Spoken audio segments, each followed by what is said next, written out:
أعوذ بالله من الشيطان الرجيم. بسم الله الرحمن الرحيم. بسم اللہ الرحمن الرحیم. السلام علیکم ورحمۃ اللہ وبرکاتہ.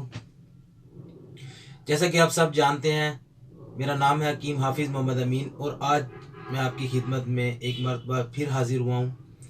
آج ہم بات کریں گے انجیر کے بارے میں.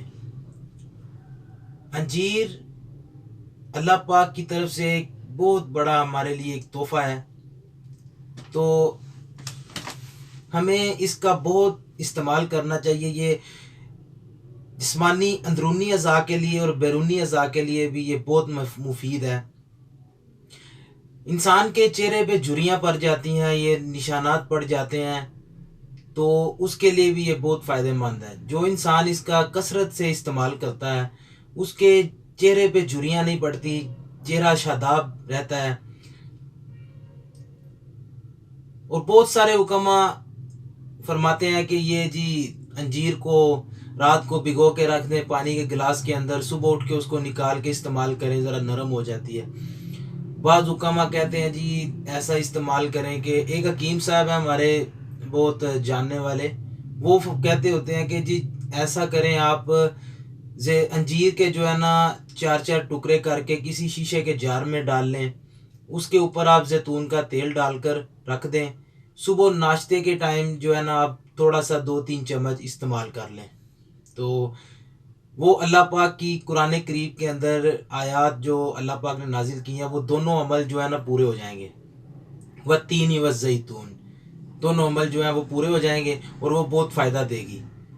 تو اس کے علاوہ اس میں بہت ساری چیزیں شامل، فائبر اس میں موجود ہوتا ہے، آئرن ہوتا ہے، بہت سی ایسی چیزیں اس میں شامل ہیں، اور اس کا استعمال کرنا بے حد مفید ہے.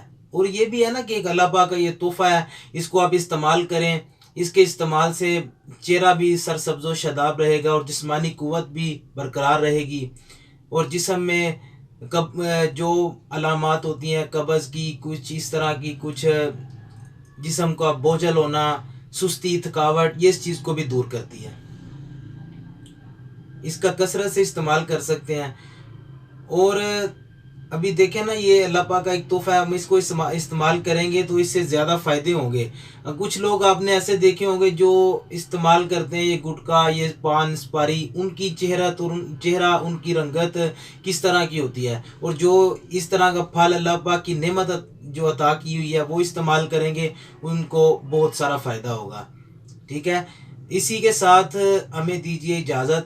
تو انشاءاللہ اگلی نیکسٹ ویڈیو میں ہم پھر حاضر ہوں گے. تو ہمارے چینل کو لائک کیجئے، سبسکرائب کیجئے، اور اس چیز کو لوگوں تک بھی شیئر کیجئے. السلام علیکم ورحمۃ اللہ وبرکاتہ.